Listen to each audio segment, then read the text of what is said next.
আমার অনেক দিনেরই একটা শখ বলতে পারেন। তো আমি আমার শখটা পূরণ করতে চলে আসছি।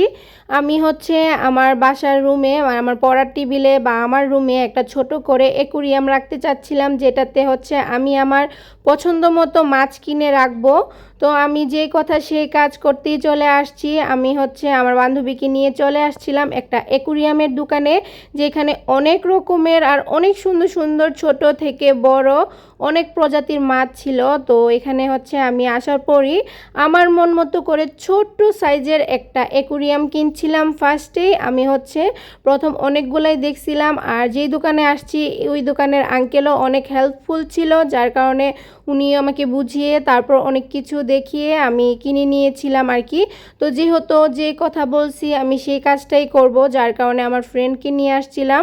ওর হচ্ছে আগে থেকেই বাসায় অ্যাকুরিয়াম আছে, মাছ আছে, তো ওকে নিয়ে আসছি যাতে করে ও আমাকে দেখিয়ে দিতে পারে কোনটা নিলে ভালো হবে।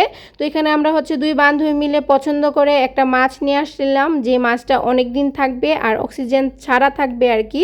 মূলত আমি ফাইটার ফিশ খুঁজেছিলাম, ওইটা পাই নাই।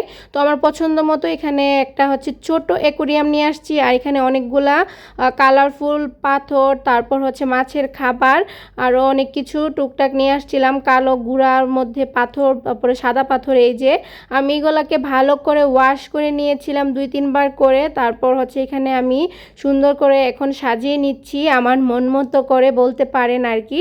ছোট হোক বা বড় হোক, শখ তো শখই হয় মানুষের। আর যেহেতু আমার শখ হয়েছে আমি মাছ এখানে সুন্দর করে আমার রুমে সাজাবো, সেজন্য আমি যে কথা বললাম সেই কাজই করলাম।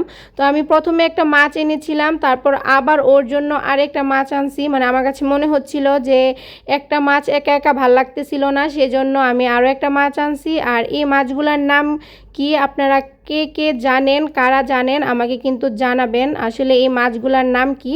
আর দেখতে কিন্তু অনেক সুন্দর লাগতেছিল, মাশাআল্লাহ। তো টাটা।